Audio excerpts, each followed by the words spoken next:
Hi there, welcome to my 23.1 for workplace opportunities in sport. So there are three providers within the sports industry of jobs. There's voluntary, public, and private. Voluntary is so it's no pay. You completely volunteer to do it. You're not bribed or anything to do it. It involves no salary at all. Um, So something like this would be like a Sunday league football coach, maybe if their son was in a team and they wanted to coach the team, they'd be doing that completely voluntary. They wouldn't be making any profit from it. Um, the next provider is public. So publics are run by the government, which means they're funded by taxpayers, which is everyone who's living within the country. Um, an example of something like this is the King Alfred. So it's they've got they tend to have like good facilities. They're mediocre, but they're good. Like you can do everything within them. They're just perhaps not as luxury as something like a private institute or private business. Um, which moves me on to private business. Are built. Private providers are built for pure profit. So an example is Virgin Active. It was built from its own money, and then it's now just running in order to make that money back and then make pure profit off it. Um, what you're paying for within a private gym that would be more expensive than somewhere like King Alfred is it tends to have more skilled and experienced employees. So you'll go in there and you'll know you're going to get the best that the working class person can get. The facilities do really vary across all of these, as I've explained. So obviously, private is the best you can possibly get, but it's more expensive, and voluntary is far, far less expensive, if any, and that is not quite as good in most cases. There are actually four areas of jobs within the industry. The first one is sport and recreation. So this can be paid or voluntary work. It is basically coaching sports such as football, basketball, or rugby. This can be at grassroots or elite levels. Examples could be Sunday league sport coach or a rugby coach. The characteristics of this sector would be organised. If you want to be a football manager, you would also have to be approachable because your players are going to want to be able to talk to you and ask you about tactics. Another characteristic is that you would need to be clear with instructions in order for your players to understand um, what you're saying to them. Um, so everyone knows what their roles are within the job, within the team. Next one is health and fitness. So the role of a job in this business is to improve or maintain someone's health and fitness.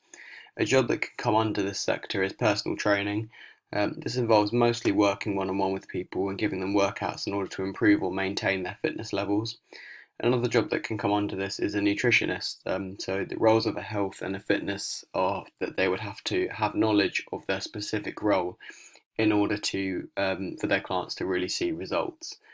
Another characteristic is that they would have to be confident when delivering instructions, so the clients know what to do. So they not only do they have to have that knowledge, but they have to really be able to clearly portray it and pass it on as well.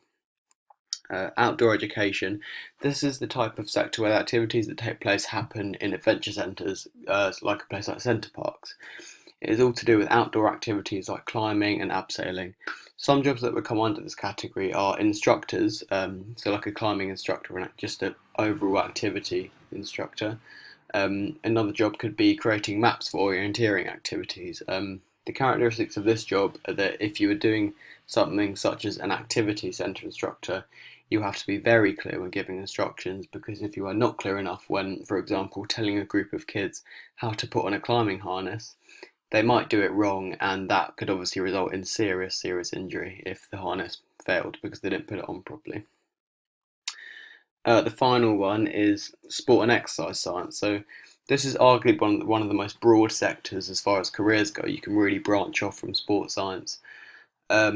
You can go as far from journalism to physiotherapy to a biomechanist. The characteristics that are involved when having a job under the sport and exercise science sector is that most of the time you're going to need to be really knowledgeable about your profession because if you are doing something such as a biomechanist, it's really important to be knowledgeable. So if you're doing something such as a test when filming someone's jump with pressure pads, you're really going to need to know what to tell them, what to look for, what to emphasize, just so they know that they're seeing the results that they want to see.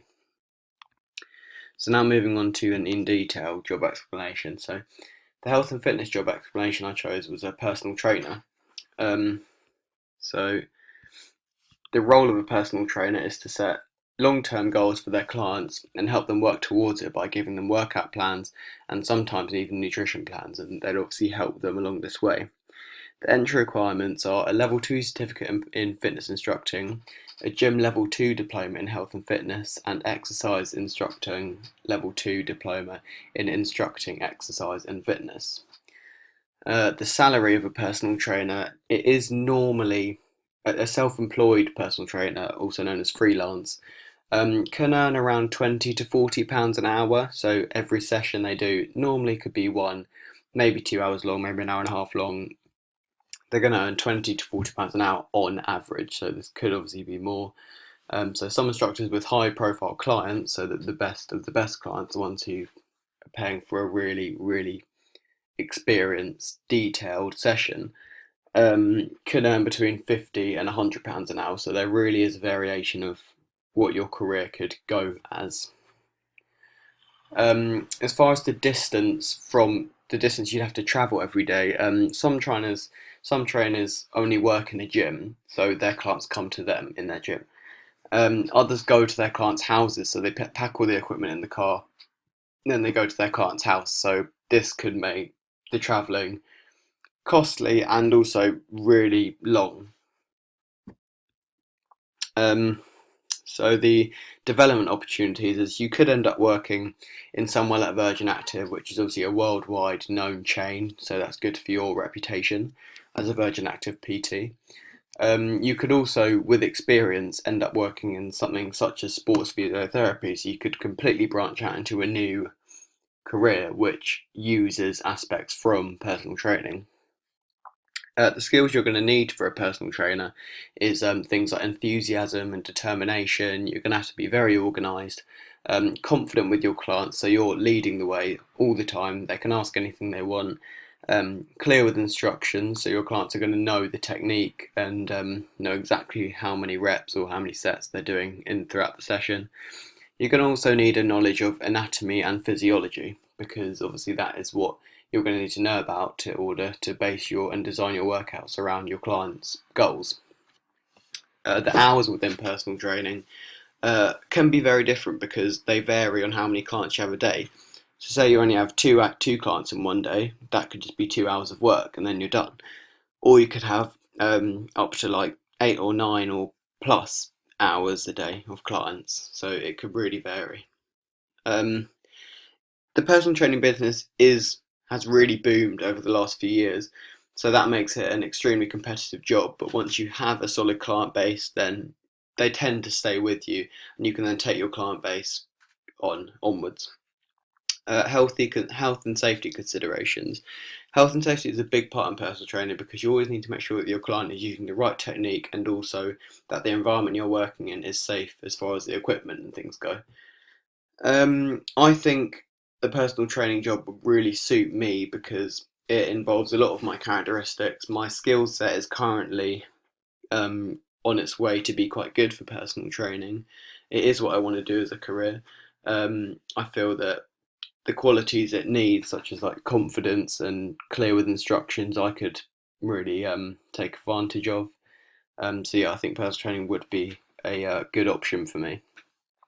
Moving on to sport and recreation, something I chose a football coach as my example. So the role of a football coach involves planning, teaching, communicating, and researching. The coach is obviously a key role to something like a football team, as all of the advice and tutorials come from the coach. As far as hours go, a lot of coaches do part-time work, especially on Sunday League, as it involves 2 evenings. It normally involves 2 evenings worth of training, and then normally a 3-hour warm-up and a game on a Sunday for the game. The entry requirements are FA qualification level 1 and level 2 in coaching football. The salary does vary, but it would most likely be a few hours a week salaries for the job. They're usually paid hourly, between £7 and £10 an hour. Full-time coaches can earn between 13,500 pounds, sorry, and £24,000 a year. Transport. Being a Sunday league coach would normally not involve much travelling for the manager, as they're the ones who need to get there early in order to set things up, so it's got to be easily accessible for them. They also need to be the ones booking the venue, so it wouldn't be too far away from them either, because they're actually the ones booking it. The courses that you take, FA Level 1 and Level 2, gives you so much knowledge on attacking, defending and possession football, and how to pass on and explain that knowledge to other people. It also gives you training drill knowledge which you could apply to any team almost, like of a similar game such as hockey. You will need good communicational skills, a lot of confidence, knowledge, a good temper, and organisation. The role of a Sunday league coach is not that competitive in that once a team has appointed a Sunday league coach, they don't tend to get rid of them like they would in the elite level, like sacking their manager at the end of every season. Sunday league coach will be with a team for a long time. This means that if you find a place as a Sunday league coach, you normally should be there for a long time. Health and safety as a football coach is a huge factor. It involves risk assessments and health screening questionnaires for the players in order to take away any risk from perhaps a dodgy pitch with divots in it. The problem with Sunday league pitches is that they can have litter on them, which could really harm someone, such as torn up metal. I don't think the football coach would be a good role for me, as I prefer working one on one with clients, and I also think that I football and coaching is not what I'd like to do. I'd like to work more on the actual fitness side of things because it's more personal. Um, yeah, that's why I don't think it would be good for me. The next job is a sports psychologist. This is under the sports science category. The role of a psychologist is to help athletes with their focus, anxiety, and their constant mental condition. It also helps with their motivation and the mental side of rehabilitation. The entry requirements are a British Psychology Society accredited degree in psychology, a work experience specialism you want, as in the work experience in what you want to work in, a BPS accredited master's degree in sport and exercise psychology as well. The salary is £27 to £37 per year. The transport is not really an issue because you would normally have to have your clients coming to talk to you, not you going to them. The hours are normally 30 to 40 per week on average. The job is currently quite competitive, but so are all sports science jobs. Once you have a placement, it normally lasts you for a long time because you gather the same clients. Health and safety is not really something that needs to be addressed when working as a psychologist because it will involve just talking to your client. The reason I don't think this job would really suit me is because I'm not really interested in the psychology side of things. I'm more interested in the active doing sort of things, and it would be good if I wanted to sit down and talk to my clients, but I'd rather do the active stuff instead of just talking to them. The outdoor adventure job I chose is a outdoor activities instructor. So the role is to provide a wide range of outdoor activities for people to enjoy their leisure time. It also includes planning team building exercises and activity away days for workplaces. The work includes planning, explaining, and making sure everything is safe. The entry requirements are skills in at least one outdoor activity. It's also going to need coaching instructor qualifications approved by a national governing body, a first aid certificate, and also a life saving certificate if you instruct water based activities. Also, you're going to need a CRB check if working with children and young people. The salary is normally about £12,000 a year. Experienced instructors, however, can earn up to around £18,000 a year. Usually the outdoor instructor will stay on site, therefore they will not need to travel that far in order to get to their place of work. Centres and more isolated places would require the instructors to make their own way there, however. You can learn the Level 2 award, this is the development opportunity, so you can earn the Level 2 award in introductory work in the outdoors. National governing bodies qualifications are good for volunteered work. The work also allows the instructors to gain a more broad knowledge and experience across a variation of different activities.